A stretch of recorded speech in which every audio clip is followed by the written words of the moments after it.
What's up, everybody? This is Ken Carabello from PayID.cloud, and right now I'm on the PayID.cloud Twitter page just to let you know to follow us at CloudPayID on Twitter.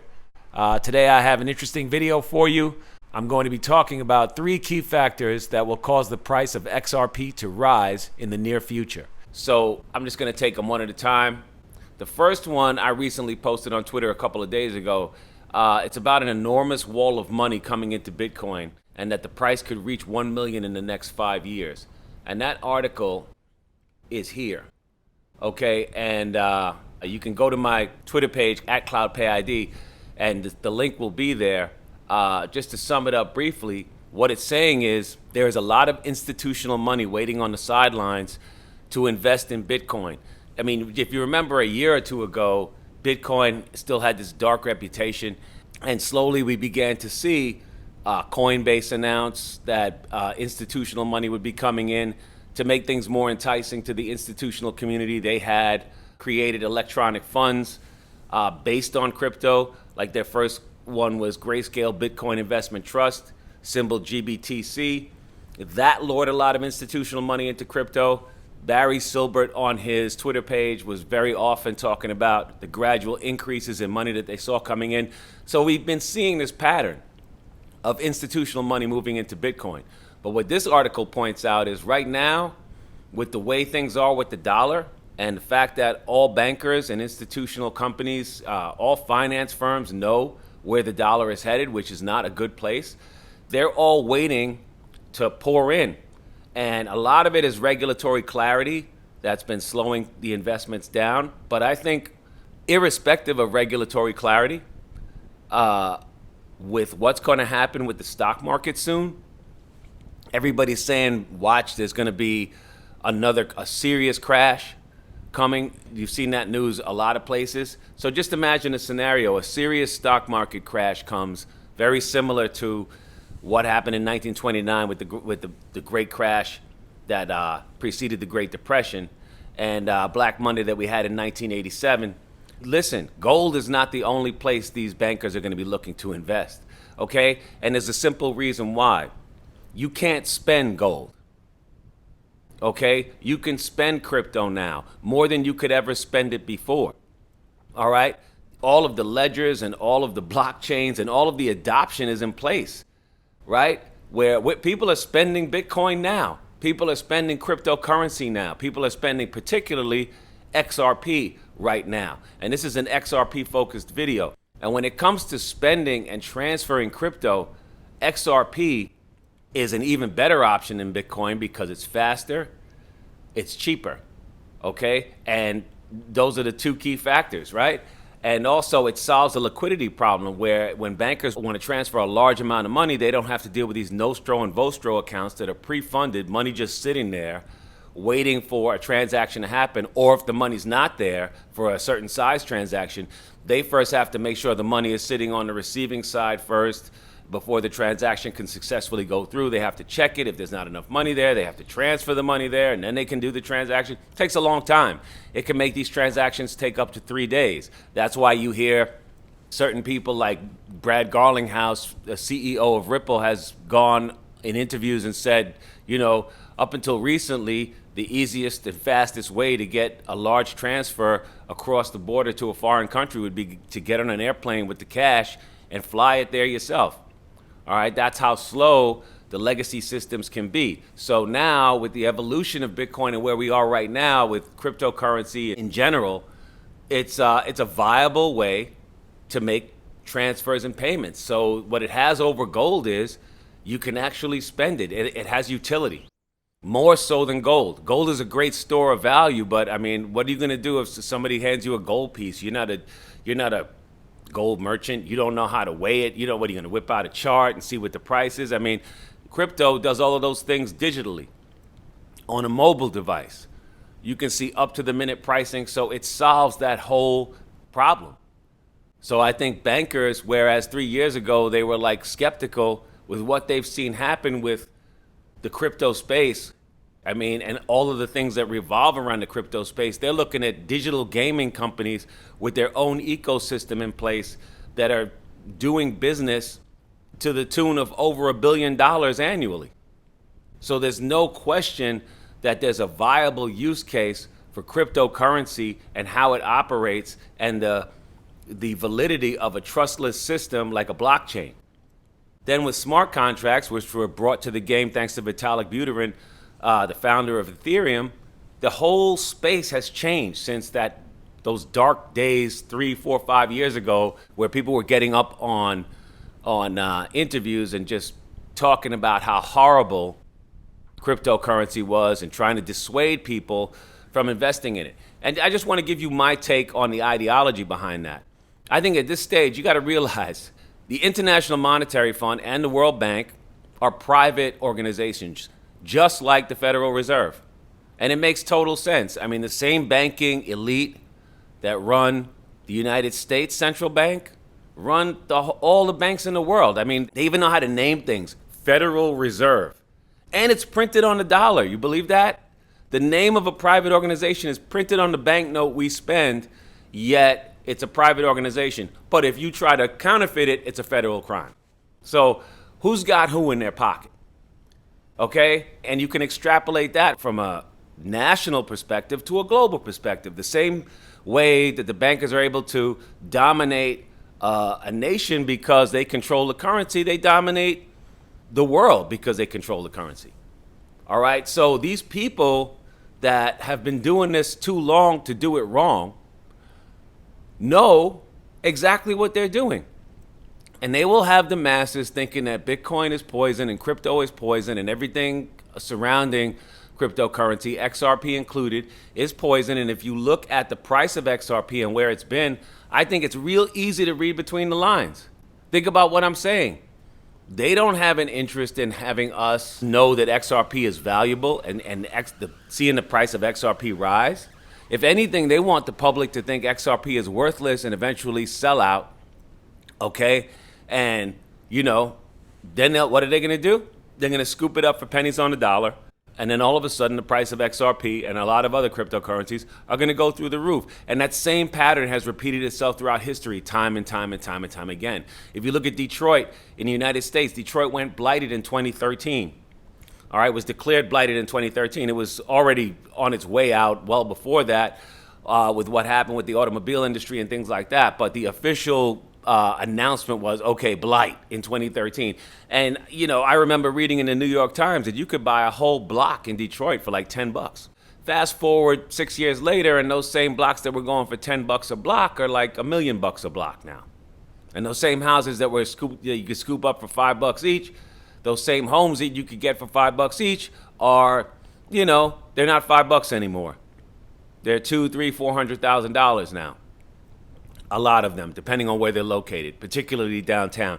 TD Bank promptly located its main center of operations to right downtown Detroit. And that did a lot to stimulate the community. I don't know what it's like now with COVID going on and things like that, but basically what I'm saying is the pattern repeats itself. Okay?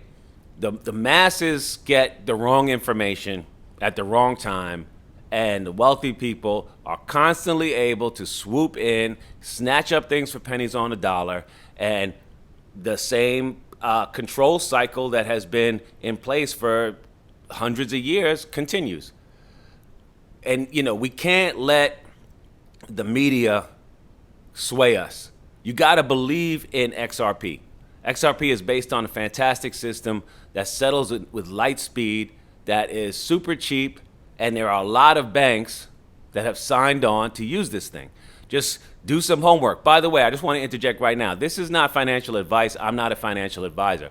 I'm just talking about 3 key factors that will cause the price of XRP to rise in the near future, in my assessment. This is what I believe from the research that I've done. All right, and the first one is the price of Bitcoin, which is got to take off soon. A lot of what's slowing down Bitcoin's rise is the politics surrounding the election and the uncertainty surrounding the election, the uncertainty surrounding COVID-19, and a lot of other social factors.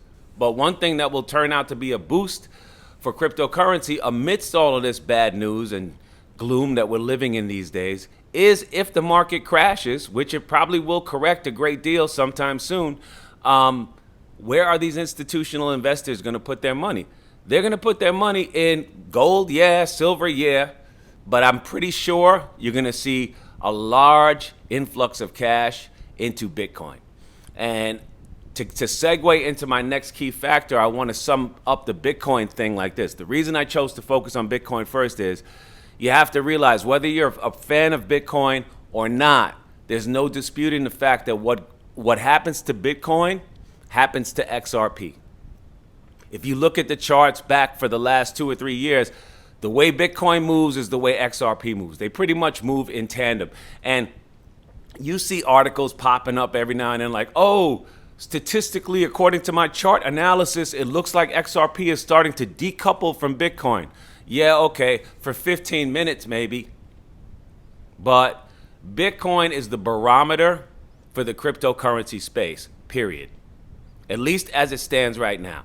There, mathematically speaking and from a technological, theoretical standpoint, yeah, maybe Bitcoin has some inherent flaws that will cause it to be displaced by this cryptocurrency or that cryptocurrency eventually. But now, again, in my assessment, cryptocurrency is such a new thing to the whole world, bankers and institutional investors included, that if decouple or not, if Bitcoin was sitting at $50,000 a coin and XRP was sitting at, $500 a coin or $100 or $80 a coin as a result of Bitcoin's rise, and then Bitcoin tanked to back down to $25,000, you better believe XRP is going to tank too. Plain and simple. It's just like the stock market. Not all stocks have the same fundamentals, but when it starts selling off, everything sells off. And pretty much.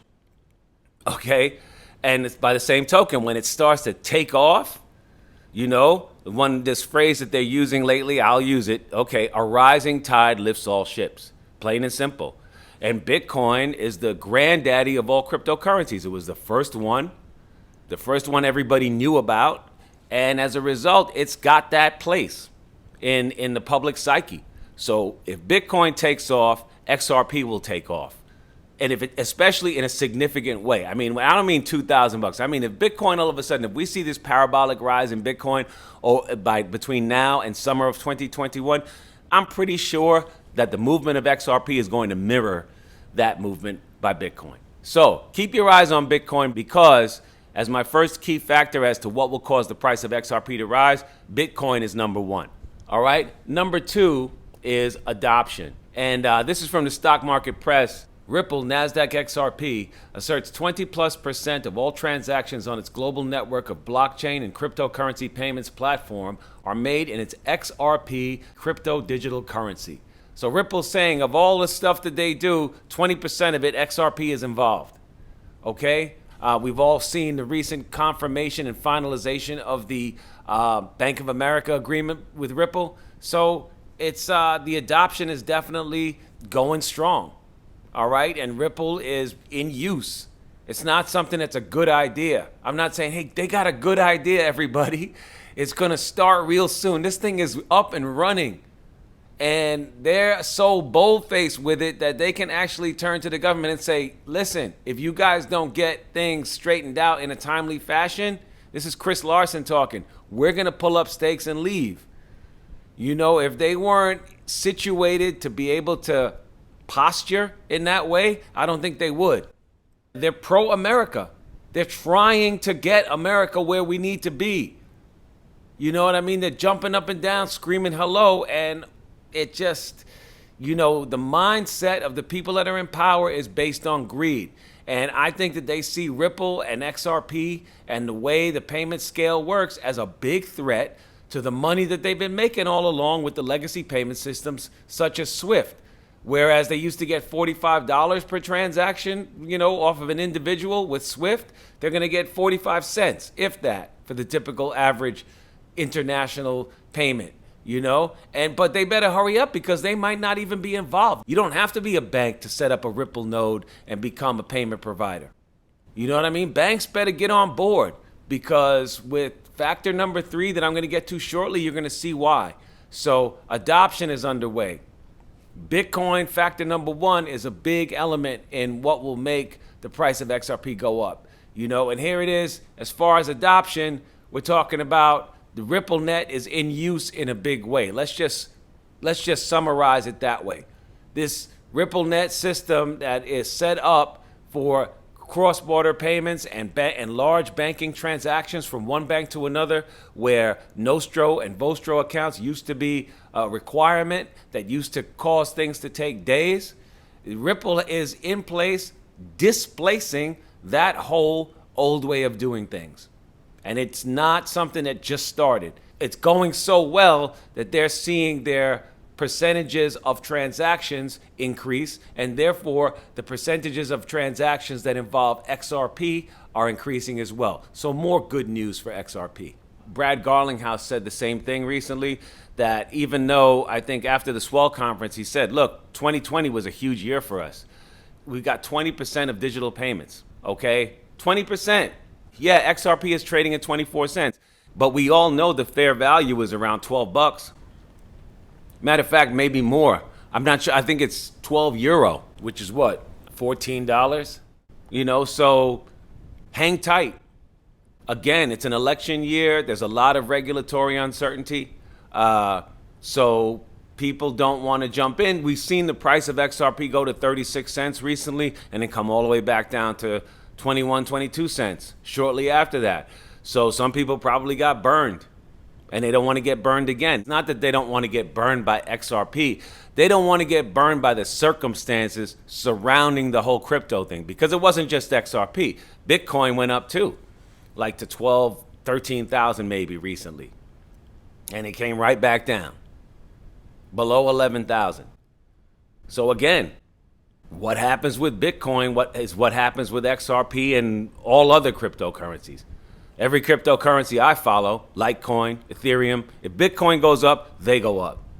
If Bitcoin goes down, they go down.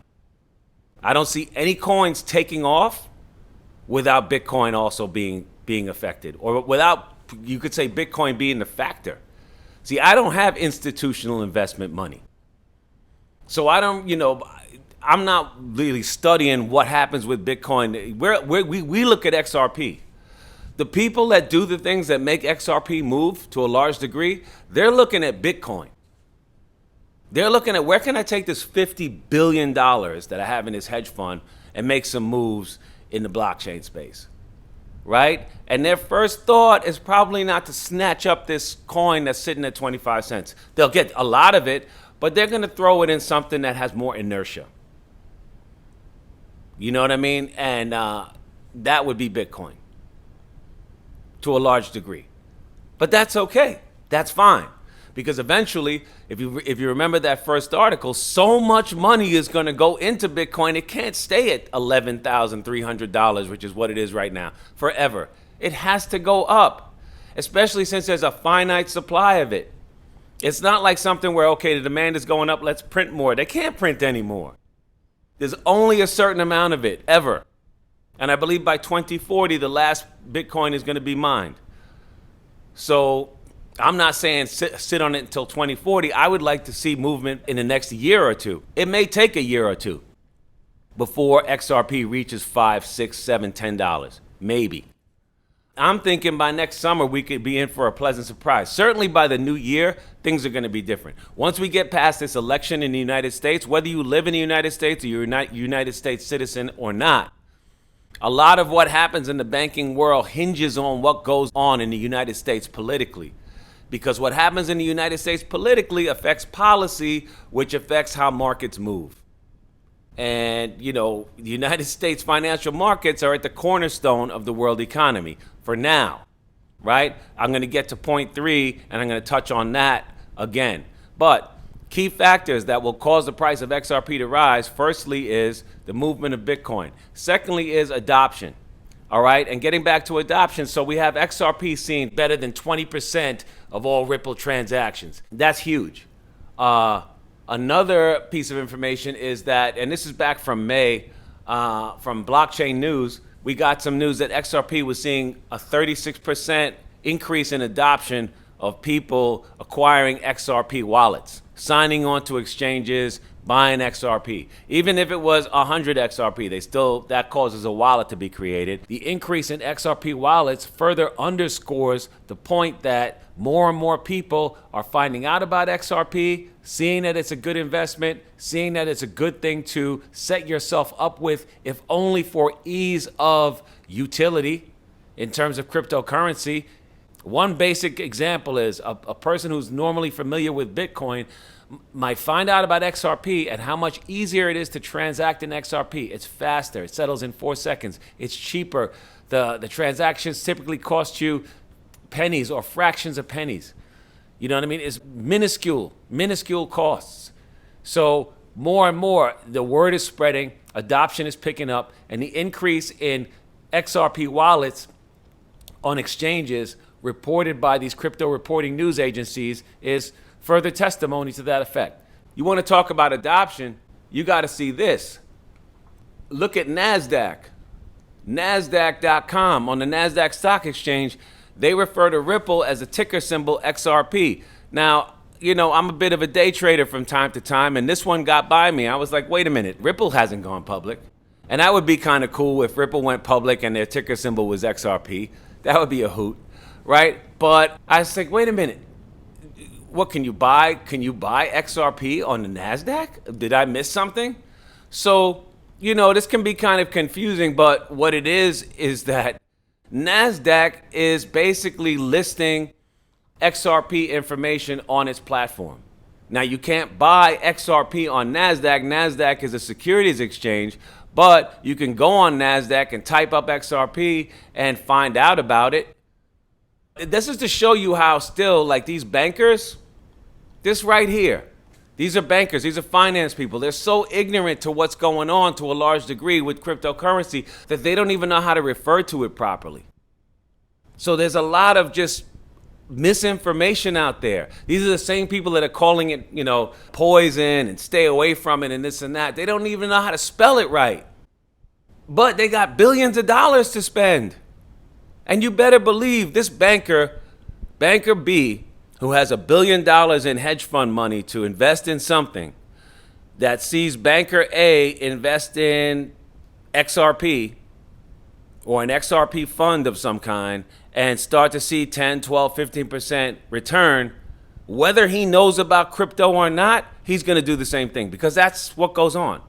So it's not going to be long before we see the results of adoption in a huge way. At the retail level, at the individual wallet holder level, at the institutional level, and you know what? At the awareness level. Because videos like this one and the other YouTubers out there who talk about XRP are going to go far toward getting people to understand exactly what this is.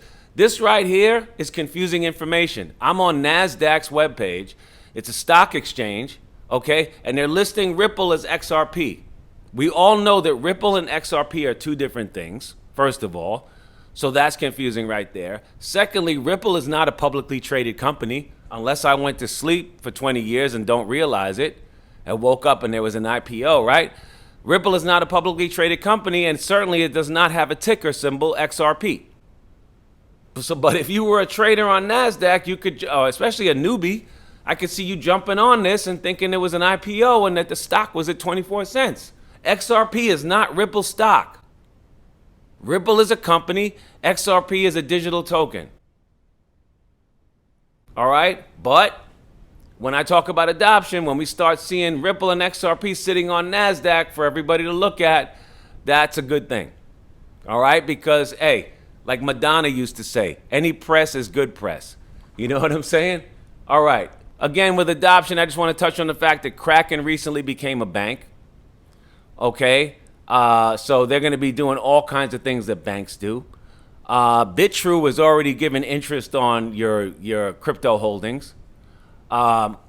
Ripple is giving lines of credit for people to utilize on-demand liquidity, which is only going to stimulate more entry into the cross-border space, vis-a-vis utilizing RippleNet to do so. It's only going to cause more bankers to sign up, which is going to take that 20+% growth and push it up toward 30, probably by the end of 2021. All right, adoption. Everywhere you look, Ripple XRP, even on NASDAQ. Okay, they had a huge swell conference. of course, they did what they could to try to take the shine away from Ripple to a large degree. And I only want to. It's real ironic that Brad Garlinghouse gets on television to talk, and as soon as he starts hitting key information, oh, the sound went out. What a coincidence. All right, so, they, like I said, remember what I was talking about, the World Bank and International Monetary Fund. These people run things. And unless it's what they want, it's not going down until they're ready for it to go down.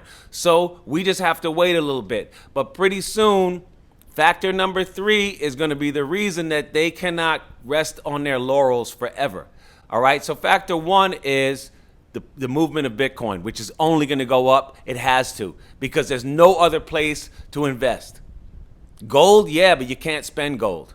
This is the thing. Everybody's like, buy gold, buy gold, buy gold. What are you going to do with it? You can't walk around with a bag of gold and buy groceries. But everything is set up for you to digitally scan gold can't scan a QR code. All right, period. All right, so the movement of Bitcoin which is probably going to be trending upward in the next, as we go forward, is going to be one key reason why the price of XRP will in turn rise as well. Secondly, adoption, which is what I've been talking about for the past few minutes. Everywhere you look, cryptocurrency, blockchain, and XRP are being adopted.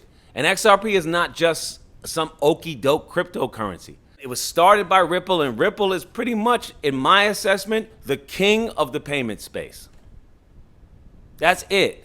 They laid down the blueprint for the payment space. Laid it down. Will somebody try to copy it? Probably. That's another thing that scares me. If they could, you better believe, I think the powers that be would delay this thing long enough until they could copy what Ripple has and roll it out for themselves and call it a government thing, which is really a private thing. If you look at the Federal Reserve and the World Bank and the International Monetary Fund, those people, they want to own it, right?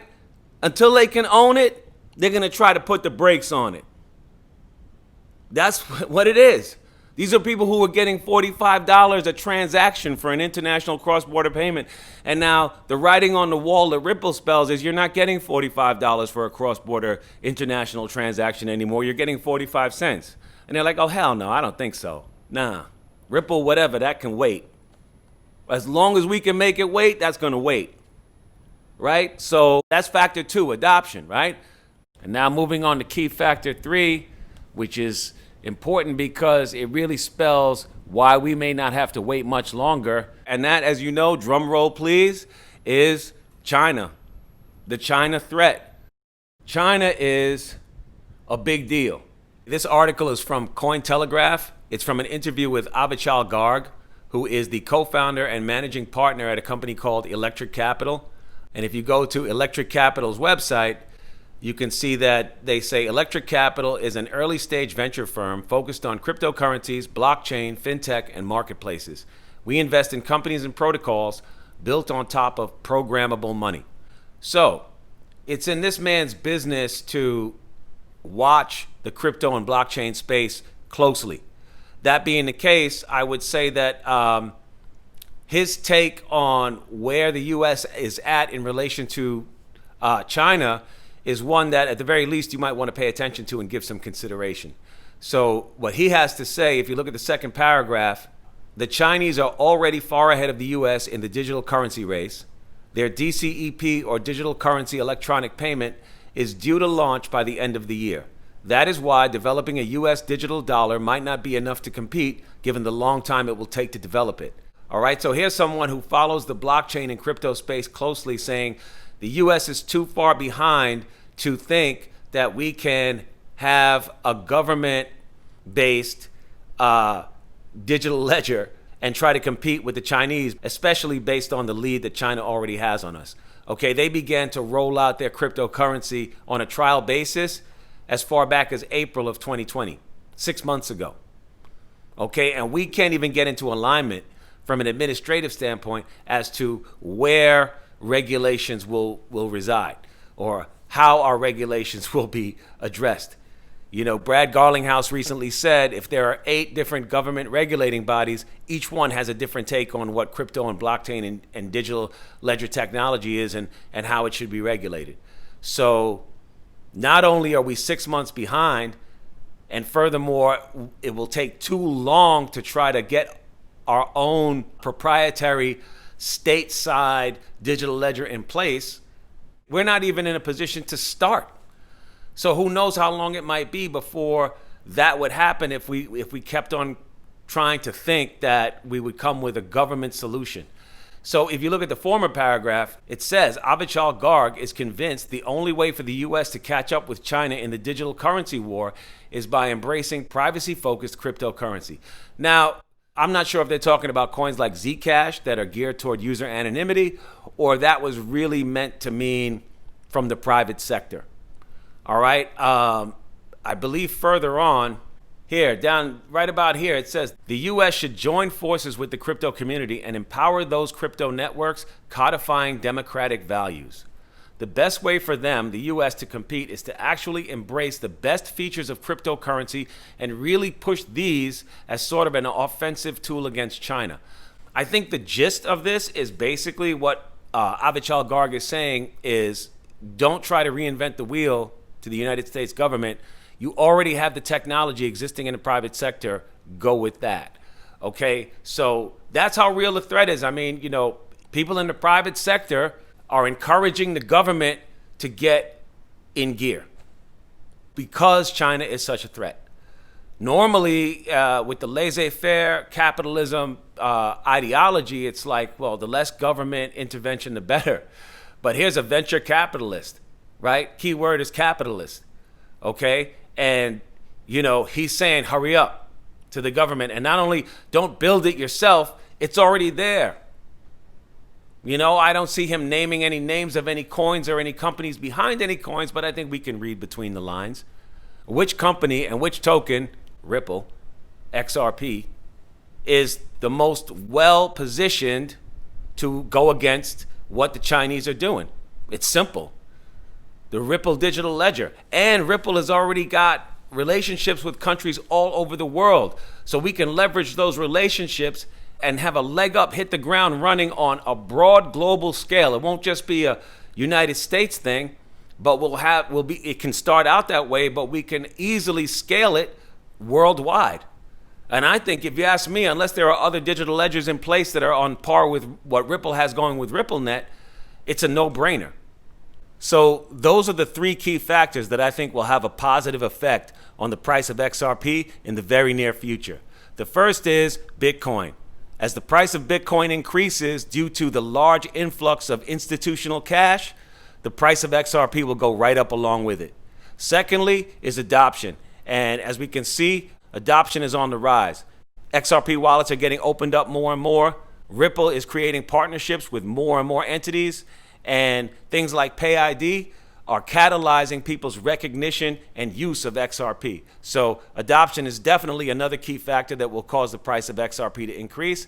And then lastly, and certainly not least important, is the threat that China poses in the crypto and blockchain competition that exists between the United States and China in terms of gaining the most significant foothold in the space. And right now, China has a lead, which on the one hand is a bad thing, but can also be looked at as a good thing because it causes the United States to feel a sense of urgency that will perhaps make us realize that it's not time for the United States to try to build its own digital ledger, that even people in the space, professionals in the space, are saying, adopt what's already there, it's working.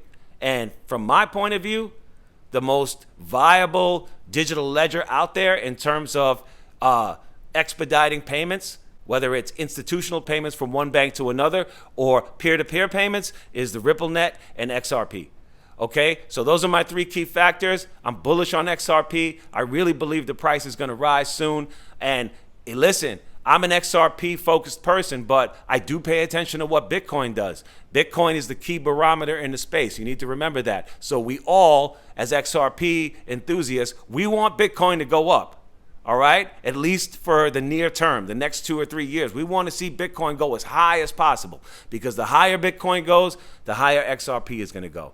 All right, this is Ken Carabello saying peace. On behalf of PayID.cloud, I want to thank all our subscribers who signed up. If you haven't signed up yet, join us. You can't go wrong. 2 PayIDs for $9.99. To the rest of you, take care. See you next time. Peace.